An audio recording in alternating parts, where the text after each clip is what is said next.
आगे एक लेमैन है, अगर उसके सामने आपने लॉ वर्ड की बात कर दी, क्या है ये लॉ, आप क्या बताओगे?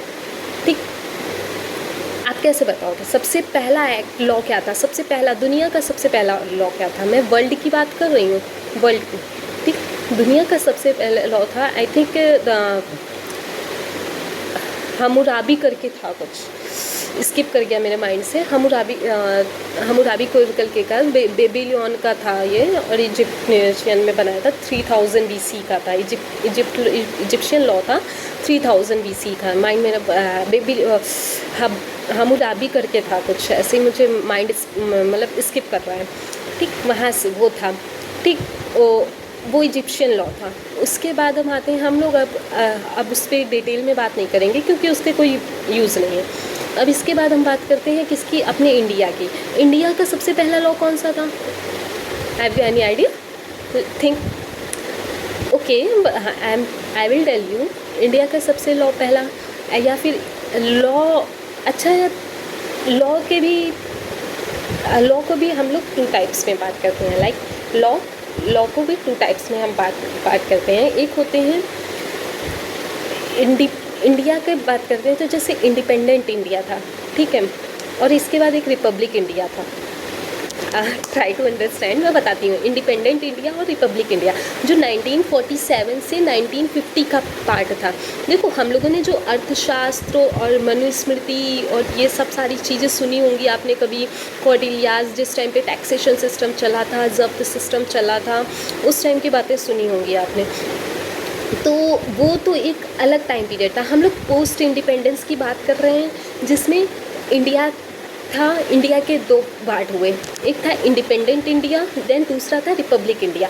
इंडिपेंडेंट इंडिया की बात करते हैं तो इंडिपेंडेंट इंडिया में जो लॉस थे, आपने जैसे पढ़ा होगा कि कॉन्ट्रैक्ट एक्ट 1872 का, ठीक, सोगा, sales of goods act, partnership act, और उसके बाद आपकी बात करते हैं तो ये सारे जो भी ये एक्ट थे, इंडिपेंडेंट इंडिया, आपने 2 पार्ट्स में इंडिया को डिवाइड किया। जो 1947 से 1950 का टाइम पीरियड था वो इंडिपेंडेंट इंडिया टाइम पीरियड था। वो इंडिपेंडेंट टाइम, उसको इंडिपेंडेंट क्यों बोलते हैं? क्योंकि उस टाइम पे जो ब्रिटिशर्स थे, मतलब पाकिस्तान अलग हुआ था, जम्मू कश्मीर अलग हुआ था, इधर पंजाब साइड अलग हुआ था, वो था। तो ये था कि जो ब्रिटिशर्स थे उन्होंने ये सिर्फ कह दिया था, ऑन द एग्रीमेंट कर दिया था कि नहीं, आपकी इंडिया आज़ाद है और इंडिया आज़ाद है। एक ऑन पेपर पे अभी चीज़ें नहीं हुई थी, कॉन्स्टिट्यूशन नहीं बना था उस टाइम पे, ऐसी सारी चीज़ें, बस ये पे हो गया था कि हाँ इंडिया आज़ाद हो गया है। और इसके बाद इंडिपेंडेंट इंडिया। अब उस टाइम पे जो कुछ लॉज ऐसे आए थे, उस टाइम पे कुछ लॉज ऐसे थे जो इंडिया ने, जो ब्रिटिशर्स के थे वही यहाँ पर हम लोगों ने अडॉप्ट कर लिए थे। अब ब्रिटिशर्स के, अब जैसे आप लोगों ने अगर किसी ने पॉलिटिकल साइंस पढ़ी होगी तो उसको पता होगा कि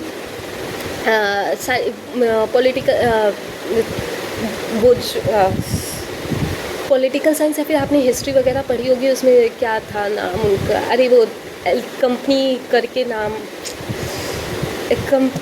वो मुझे माइंड स्किप कर रहा है यार, इस टाइम बिल्कुल स्किप कर रहा है क्योंकि मेरा माइंड बिल्कुल लॉ पे है ना, इस वजह से। East India Company, yes, East India Company आई थी, उनके रूल्स थे, उनके जब वो यहाँ ट्रेड करने आए थे तो उनके कुछ लॉज होंगे या कुछ होंगे, तो वो सारी चीज़ें थी। तो जो उस टाइम पे लॉ बने हुए थे, तो contract act, sales of goods act, partnership act, ये सारी टाइम उसी टाइम के पीरियड के थे। तो इंडिया ने क्या किया था कि वो उनको इतने सही लग रहे थे कि उन्होंने जैसे के थे वैसे वैसे अडॉप्ट कर लिए, और वो इतने सालों से कुछ चेंज भी नहीं हुए हैं, वो आज तक अभी तक हम लोग पढ़ रहे हैं। ओके, एंड देन उसके बाद आते हैं, एक होता है कि 1947 और 1950 के बीच में जो लॉज बने थे, जैसे कि ICI act 1949, banking regulation act 1949, ये जो है ये 1949 टाइम पीरियड के बने हुए हैं। ये क्या है? इंडिपेंडेंट इंडिया के पार्ट में ही बने हुए हैं। अब आते हैं रिपब्लिक इंडिया। रिपब्लिक इंडिया, अब जैसे हम लोग हैं, ठीक है, हम लोग इंसान हैं, ऑन पेपर हमारे पास क्या है? बर्थ सर्टिफिकेट है, आधार कार्ड है, तो हम लोग इंडिया की नज़रों में क्या है कि हाँ हम जिंदा हैं। इन केस अगर कोई डेथ सर्टिफिकेट इशू कर देता है, एक मूवी थी पंकज उदास की, ऐसे कोई मूवी थी, मुझे इतना याद नहीं है, तो उसमें क्या था कि वो जो हीरो था वो काफ़ी दिन तक जिंदा रहा था वो, और केवल उसका डेथ सर्टिफिकेट इशू हो गया था, इस वजह से उसको मरा हुआ सब मानते थे। मतलब लाइक उस बंदे ने अपने लिए FIR भी करी थी, पुलिस ने भी उसकी FIR नहीं कर की थी। और ये रियलिटी है, यू नो। मैं टैक्स डिपार्टमेंट में, मेरा थोड़ा टैक्स का सीन रहता है, मैं टैक्स में वर्क करती हूँ। तो टैक्स में क्या होता है कि जैसे कि आप कुछ लोग ऐसे, ये लिटरल है, मैंने खुद एक्सपीरियंस किया है कि इंसान मर चुका है लेकिन उसका बर्थ सर्टिफिकेट नहीं बनाया है। टैक्स इवेड करने के लिए या फिर टैक्स बचाने के लिए लोग ये प्लानिंग करते हैं, ये है, फैक्ट है लिटरली। तो कहीं ना कहीं ये मैं आपको क्यों बता रही हूँ, ये मैं सिर्फ इसलिए बता रही हूँ कि इंडिया कुछ ऐसे हैं चीज़ें कि जो हमें ऑन पेपर होती हैं तभी वो हमें पता होती हैं। लाइक आपके पास कितनी भी नॉलेज हो लेकिन अगर आपके पास ऑन पेपर डिग्री नहीं है तो आपकी नॉलेज को कोई आपको नहीं मानेगा, कोई नहीं मानेगा। आपने कहाँ से पढ़ा है, क्या पढ़ा है, कोई मतलब नहीं है, ठीक। वो चीज़ें होती हैं, तो वही चीज़ है। तो जब इंडिपेंडेंस इंडिया के टाइम पे ये सारी चीज़ें थी। अब रिपब्लिक की बात करते हैं। रिपब्लिक इंडिया जो 1950 के बाद का पीरियड, उस टाइम पे क्या बना रहा, हमारा कॉन्स्टिट्यूशन बना। कॉन्स्टिट्यूशन के बाद हमारा क्या बना, पार्लियामेंट बना। पार्लियामेंट के बाद क्या बना, लॉ बना। अगर पार्लियामेंट है तो लॉ बना। अब लॉ बनाने की नीड हमें क्यों पड़ी? सबसे पहले लॉ क्या हुआ ऐसा कि लॉ बनाना पड़े? लॉ क्यों?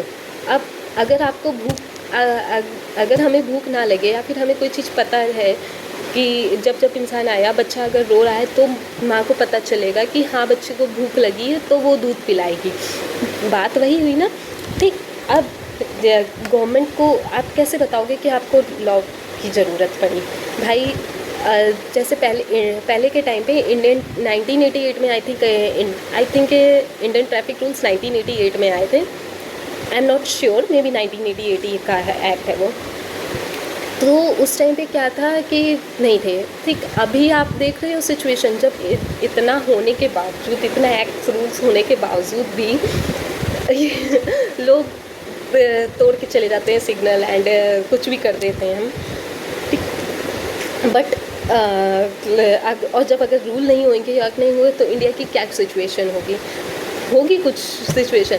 तो क्या हुआ, पहले लॉ की नीड पता चली कि हाँ भाई एक्सीडेंट हो रहे हैं, कहीं कुछ हो रहा है, कहीं कुछ हो रहा है, तो गवर्नमेंट को लगा नहीं कि हमें एक्ट बनाने चाहिए ताकि हम लोगों को रेगुलेट कर सकें। अच्छा ठीक है, हम लोग जैसे नॉर्मली बात करते हैं कि फ्रीडम की बात करते हैं, वी ऑल नीड फ्रीडम, हमें फ्रीडम चाहिए या फिर कुछ भी है।